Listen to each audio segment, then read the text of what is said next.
نبوت زندہ باد، ختم نبوت زندہ باد، ختم نبوت۔ نحمده ونصلی علی رسولہ الکریم، اما بعد فاعوذ باللہ من الشیطان الرجیم، بسم اللہ الرحمن الرحیم۔ ما کان محمد ابا احد من رجالکم ولکن رسول اللہ وخاتم النبیین، سبحان ربک رب العزۃ عما یصفون وسلام علی المرسلین والحمد للہ رب العالمین۔ معزز سامعین گرامی، آج کا ہمارا یہ سبق ایک سوال کے جواب کے متعلق ہے، جو عام طور پہ سوال پوچھا جاتا ہے کہ مسلمان قادیانیوں سے اتنی سخت نفرت کیوں کرتے ہیں، حالانکہ عیسائی بھی دنیا میں موجود ہیں، یہودی بھی موجود ہیں، ہندو بھی دنیا میں موجود ہیں، ان سے اتنی نفرت کا اظہار نہیں کیا جاتا جتنی نفرت کا اظہار قادیانیوں سے کیا جاتا ہے۔ مثال کے طور پہ اگر کسی قادیانی کو وزیر بنا دیا جائے تو اس میں حرج ہی کیا ہے؟ عیسائی بھی اور ہندو بھی وزیر موجود ہیں، تو قادیانیوں کے خلاف ہی ہمیشہ اتنی سخت آواز کیوں اٹھائی جاتی ہے؟ آخر قادیانیوں میں اور دوسرے غیر مسلموں میں کیا فرق ہے؟ تو آج ہم اسی سوال کا جواب جاننے کی کوشش کریں گے۔ تو اس سوال کے جواب میں مختصر طور پہ بطور تمہیداً اتنا بتا دینا چاہتا ہوں کہ دنیا میں غیر مسلموں کی کچھ قسمیں ہیں، ان میں سے ایک تو عام کافر ہیں، جیسے عیسائی، یہودی، ہندو وغیرہ، یہ اعلانیہ طور پہ اپنے آپ کو کافر کہتے ہیں، مسلمان نہیں کہتے۔ دوسرے نمبر پہ وہ لوگ ہیں جو ظاہری طور پر تو مسلمان ہیں لیکن اندر سے وہ عیسائی ہوتے ہیں، یہودی ہوتے ہیں، ہندو ہوتے ہیں، کسی بھی مذہب سے تعلق رکھتے ہیں۔ ایسے لوگ دراصل منافق ہوتے ہیں۔ تیسرے نمبر پہ غیر مسلموں میں سے وہ لوگ ہیں جو پہلے تو مسلمان ہوتے ہیں لیکن بعد میں وہ کوئی اور مذہب قبول کر لیتے ہیں، عیسائی ہو جاتے ہیں، یہودی ہو جاتے ہیں، ہندو بن جاتے ہیں، کئی قادیانی وغیرہ بن جاتے ہیں۔ تو ایسے لوگ جن کا مذہب پہلے اسلام ہو اور بعد میں وہ اپنا مذہب تبدیل کر کے عیسائی، یہودی، قادیانی یا ہندو وغیرہ بن جائے تو ایسے لوگوں کو مرتد کہتے ہیں۔ چوتھے نمبر پہ غیر مسلموں کی ایک قسم ہے جس کو زندیق کہتے ہیں۔ زندیق وہ ہوتا ہے جس کا مذہب تو اسلام نہیں ہوتا لیکن وہ اپنے مذہب کو اسلام کہتے ہیں۔ قادیانی جو ہے وہ دو قسم کے ہیں، کچھ قادیانی مرتد کے حکم میں آتے ہیں اور کچھ قادیانی زندیق کے حکم میں آتے ہیں۔ ایسے قادیانی جو پہلے تو ابھی مسلمان ہوں لیکن کسی لالچ کی وجہ سے وہ قادیانی بن جائے تو ایسے قادیانیوں کو مرتد کہتے ہیں۔ اور وہ قادیانی جو پیدائشی قادیانی ہیں، جن کے باپ دادا قادیانی تھے اور پھر وہ بھی قادیانیوں کے گھر میں ہی پیدا ہوئے اور وہ قادیانی ہی اپنے آپ کو کہتے ہیں اور اسی عقیدے پر چلتے ہیں جس پر ان کے باپ دادا چلتے تھے، تو ایسے جو قادیانی ہیں وہ زندیق کہلاتے ہیں۔ تو یہ جب ہمیں پتہ چل گیا کہ دنیا میں غیر مسلموں کی اتنی قسمیں ہیں اور ان میں سے قادیانی کون سی قسم سے تعلق رکھتے ہیں، تو ہمارے لیے اس کا جو حکم ہے وہ جاننا آسان ہو گیا۔ یہاں پر ایک اور بات بھی قابل غور ہے کہ قادیانی صرف اپنے آپ کو مسلمان ہی نہیں کہتے بلکہ وہ اپنے مرزا غلام احمد قادیانی کے جو ماننے والے اس کے دور کے اندر موجود تھے ان کو صحابی کہتے ہیں، اور مرزا غلام احمد قادیانی کی بیوی کو ام المومنین بھی کہتے ہیں۔ اپنے آپ کو جماعت احمدیہ یا مسلمان بھی کہتے ہیں یا احمدی مسلمان کہتے ہیں۔ اس کے علاوہ قادیان کو مکہ اور ربوہ کو مدینہ سے بھی تشبیہ دیتے ہیں، اور جو کلمہ پڑھتے ہیں لا الہ الا اللہ محمد رسول اللہ، وہ پڑھ کر بھی مسلمانوں کو دھوکہ دینے کی کوشش کرتے ہیں، کیونکہ ہمارے سامنے تو یہ کلمہ یہی پڑھیں گے لیکن دل کے اندر ان کی نیت کیا ہوگی وہ ان کی اپنی کتابوں میں لکھا ہوا ہے کہ محمد رسول اللہ سے مراد نعوذ باللہ استغفر اللہ مرزا غلام احمد قادیانی ہے۔ اس طرح کے بے شمار عقائد ہیں جو قادیانیوں کے اندر پائے جاتے ہیں، جو کہ مرتد اور زندیق کے حکم میں اندر ہیں۔ تو اب ہم دیکھتے ہیں کہ مرتد اور زندیق کی اسلام کے اندر حیثیت کیا ہے۔ وہ مرتد کے بارے میں قرآن پاک اور احادیث مبارکہ سے دیکھتے ہیں۔ قرآن پاک میں سورۃ مائدہ کی آیت نمبر 33 اور 34 ہے، اس میں اللہ تعالیٰ فرماتے ہیں انما جزاء الذین یحاربون اللہ ورسولہ ویسعون فی الارض فسادا۔ تو یہ جو قرآن پاک کی آیت ہے، اس آیت میں اللہ تعالیٰ فرما رہے ہیں کہ یہی سزا ہے ان کی جو لڑائی کرتے ہیں اللہ تعالیٰ سے اور اس کے رسول سے اور دوڑتے ہیں ملک میں فساد کرنے کو، ان یقتلوا او یصلبوا او تقطع ایدیہم وارجلہم من خلاف او ینفوا من الارض۔ تو یہ کہہ رہے ہیں اللہ تعالیٰ کہ ان کو قتل کیا جائے یا سولی چڑھا دیا جائے یا کاٹ دیا جائے ان کے ہاتھ اور پاؤں۔ تو یہ قرآن پاک کی آیت، اس کا شان نزول کے بارے میں مفسرین نے لکھا ہے کہ یہ آیت ان لوگوں کے بارے میں نازل ہوئی تھی کہ جو ظاہری طور پر جب اسلام لائے تھے مگر مدینہ منورہ کی آب و ہوا ان کو راس نہیں آئی، تو انہوں نے حضور صلی اللہ علیہ وآلہ وسلم سے اس کی شکایت کی۔ تو حضور صلی اللہ علیہ وآلہ وسلم نے ان لوگوں کو صدقے کے اونٹوں کے ساتھ جو ہے کسی اور جگہ بھیج دیا، جہاں پر وہ ان کا اونٹوں کا دودھ وغیرہ بھی پیتے رہے، اور جب وہ ٹھیک ہو گئے تو پھر وہی لوگ جو ظاہری طور پہ اسلام انہوں نے قبول کیا تھا وہ مرتد ہو گئے، اور جو اونٹوں کا چرواہا تھا اس کو قتل کر دیا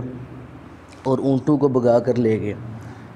تو اس کے بعد ان بندوں کو گرفتار کیا گیا، گرفتار کر کے حضور صلی اللہ علیہ وسلم کی خدمت میں لایا گیا۔ تو حضور صلی اللہ علیہ وسلم نے ان کے ہاتھ اور پاؤں کو کٹوا دیا تھا، اور وہ ان کو ایک جگہ پہ ڈال دیا گیا، ان کو پانی تک نہیں دیا گیا، یہاں تک کہ وہ تڑپ تڑپ کر مر گئے تھے۔ تو یہ جو سزا ہے مرتد کی، یہ اللہ تعالیٰ نے قرآن پاک میں بھی بیان فرمائی ہے، اور حضور صلی اللہ علیہ وآلہ وسلم نے احادیث مبارکہ میں بھی اس کو بیان فرمایا ہے۔ چند روایات کا ہم جائزہ لیتے ہیں۔ بخاری شریف کے اندر، ابو داؤد کے اندر، نسائی، ترمذی کے اندر یہ روایت موجود ہے۔ حضرت اکرمہ فرماتے ہیں کہ حضرت علی رضی اللہ تعالیٰ عنہ کے پاس چند زندیق لائے گئے۔ زندیق وہ ان کا مذہب اسلام نہیں ہے لیکن وہ اپنے آپ کو مسلمان کہتے ہیں۔ تو حضرت علی رضی اللہ تعالیٰ عنہ نے ان کو آگ میں جلا دیا تھا۔ جب حضرت ابن عباس رضی اللہ تعالیٰ عنہ کو اس قصہ یہ معلوم ہوا تو کہتے ہیں کہ میں اگر ان کی جگہ ہوتا تو ان کو نہیں جلاتا، اس لیے کہ حضور صلی اللہ علیہ وآلہ وسلم نے فرمایا ہے کہ ایسا عذاب نہ دو جو اللہ تعالیٰ جہنم میں دیں گے۔ تو میں ان کو حضور صلی اللہ علیہ وسلم کے ارشاد کے مطابق کہ جو شخص دین تبدیل کر دے اس کو قتل کر دو کے تحت قتل کروا دیتا، یعنی آگ میں نہ جلواتا، قتل کروا دیتا۔ اس کے علاوہ نسائی کے اندر اور ابن ماجہ کے اندر ایک روایت ہے، حضرت ابن عباس رضی اللہ تعالیٰ عنہ فرماتے ہیں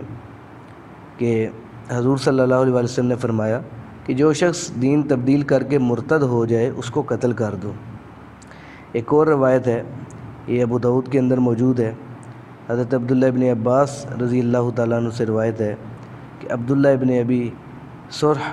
جو ہے حضور صلی اللہ علیہ وسلم کے کاتب وحی تھے، تو اس کو شیطان نے بہکایا تو وہ مرتد ہو گیا، اور کفار سے جب مل گیا تو حضور صلی اللہ علیہ وسلم نے فتح مکہ کے دن اس کو قتل کرنے کا حکم دیا۔ تو اس سے یہاں سے معلوم ہوتا ہے کہ مرتد کی جو سزا ہے وہ قتل ہے۔ ایک اور روایت ملاحظہ فرمائیں، حضرت انس رضی اللہ تعالیٰ سے روایت ہے، یہ جو روایت نسائی کے اندر موجود ہے کہ حضرت علی رضی اللہ تعالیٰ عنہ کے پاس سوڈان کے کچھ لوگ لائے گئے جو اسلام لانے کے بعد مرتد ہو گئے تھے اور وہ بتوں کی پوجا کرتے تھے، تو آپ نے ان کو آگ میں جلا دیا۔ ایک اور روایت یہ بھی بخاری کے اندر موجود ہے، مسلم کے اندر بھی موجود ہے، حضرت ابو موسیٰ اشعری رضی اللہ تعالیٰ عنہ سے روایت ہے کہ میں حضور صلی اللہ علیہ وسلم کی خدمت میں حاضر ہوا تو آپ صلی اللہ علیہ وسلم نے فرمایا ابو موسیٰ یا عبداللہ بن قیس یمن جاؤ۔ اس کے بعد آپ نے معاذ بن جبل کو بھی میرے پیچھے یمن بھیج دیا، یعنی میں چلا گیا تو میرے پیچھے پیچھے معاذ بن جبل کو بھی حضور صلی اللہ علیہ وسلم نے یمن بھیج دیا۔ کہتے ہیں کہ جب وہ یمن پہنچے تو ان کے بیٹھنے کے لیے جگہ بنائی گئی، تکیے وغیرہ لائے گئے، تو حضرت معاذ بن جبل نے دیکھا کہ ایک آدمی ہے وہاں پر بندھا ہوا ہے، تو انہوں نے مجھ سے پوچھا کہ یہ کون آدمی ہے جو یہاں پر بندھا ہوا ہے؟ تو کہتے ہیں اسے بتایا گیا کہ یہ یہودی تھا، پھر اسلام لایا اور اب مرتد ہو گیا ہے۔ تو حضرت معاذ بن جبل نے فرمایا کہ میں اس وقت تک یہاں پر نہیں بیٹھوں گا جب تک اس کو قتل نہ کر دیا جائے، کیونکہ یہ قتل کرنے کا فیصلہ اللہ اور اس کے رسول کا فیصلہ ہے۔ تو پھر اس کو قتل کیا گیا، تو اس کے بعد حضرت معاذ رضی اللہ تعالیٰ عنہ اس جگہ پر تشریف فرما ہوئے۔ اس کے علاوہ چاروں فقہ نے مرتد اور زندیق کا حکم یہی لکھا ہے کہ جو بندہ دین اسلام سے پھر جائے، یا جس کا دین تو اسلام نہ ہو لیکن وہ اپنے مذہب کو اسلام کہے، تو ایسوں کے بارے میں حکم یہ ہے کہ ان سے بالکل قطع تلقی کر لی جائے اور اسلامی حکومت ان کو گرفتار کرے۔ گرفتار کرنے کے بعد ان کو سمجھایا جائے، اگر تو وہ سمجھ جائیں اور اسلام پر واپس آ جائیں تو ٹھیک ہے، لیکن اگر وہ نہیں سمجھتے اور اپنے مذہب پر قائم رہتے ہیں تو اسلامی حکومت کا کام ہے کہ ایسے بندوں کو سخت سے سخت سزا دے کر قتل کر دے۔ لیکن جہاں پہ ایسی حکومت نہ ہو جو ایسے بندوں کو قتل کرے، تو پھر تمام مسلمانوں کا فریضہ ہے کہ جو لوگ مرتد ہیں یا جو لوگ زندیق ہیں، تو ایسے لوگوں سے بالکل ہر قسم کا قطع تعلق کر لیا جائے، ان کے ساتھ کسی قسم کی دوستی نہ رکھی جائے، ان کے ساتھ کسی قسم کا کاروبار نہ کیا جائے، ان کی مصنوعات استعمال نہ کی جائیں، ان کی غمی خوشی میں شریک نہ ہوا جائے، تاکہ انہیں کم از کم احساس ہو کہ ہمارے ساتھ یہ جو سلوک کیا جا رہا ہے یہ کس وجہ سے کیا جا رہا ہے۔ تو قادیانی جو ہیں یہ باوجود کفری عقائد رکھنے کے، حضور صلی اللہ علیہ وسلم کی ختم نبوت کے منکر ہونے کے، سیدنا عیسیٰ علیہ السلام کے رفع نزول کے منکر ہونے کے، اس کے علاوہ معجزات کا انکار کرتے ہیں، جہاد کا انکار کرتے ہیں، انبیاء کرام علیہ السلام کی توہین کرتے ہیں، سیدنا عیسیٰ علیہ السلام کی اور ان کی والدہ کی توہین کرتے ہیں۔ یہ ساری ایسی باتیں ہیں جو کفری عقائد ہیں، لیکن ان سب کفری عقائد کے باوجود اپنے آپ کو مسلمان بھی کہتے ہیں۔ اور مرزا غلام احمد قادیانی کے دور میں جو لوگ موجود تھے، اور مرزا غلام احمد قادیانی کو جنہوں نے نبی تسلیم کر لیا تھا، ایسے لوگوں کو یہ صحابی بھی کہتے ہیں، اور مرزا غلام احمد قادیانی کی بیوی کو ام المومنین بھی کہتے ہیں۔ تو ایسے جو لوگ ہیں ان کا حکم یا تو مرتد کا ہوتا ہے یا زندیق کا ہوتا ہے۔ مرتد اور زندیق کی جو تعریف میں نے بتائی ہے،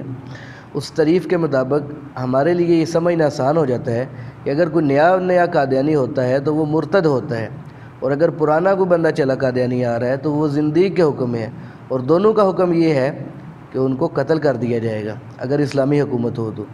لیکن ان کو قتل کرنا فرد واحد کی ذمہ داری نہیں ہے، بلکہ یہ اسلامی گورنمنٹ کی ذمہ داری ہے کہ وہ ایسے بندوں کو گرفتار کرے، انہیں سمجھائے، اگر تو سمجھ آئے تو ٹھیک ہے، نہیں تو ان کو قتل کر دے۔ تو اللہ تعالیٰ سے دعا ہے کہ اللہ تعالیٰ ہمیں صحیح طریقے سے غیر مسلموں کو سمجھنے کی توفیق عطا فرمائے، اور اسلام نے غیر مسلموں کے بارے میں جو حقوق بتائے ہیں اللہ تعالیٰ ہمیں ان پر عمل کرنے کی توفیق عطا فرمائے، اور مرتد اور زندیق کے بارے میں اسلام نے ہمیں جو حکم دیا ہے اللہ تعالیٰ ہمیں اس پر بھی عمل کرنے کی توفیق عطا فرمائے۔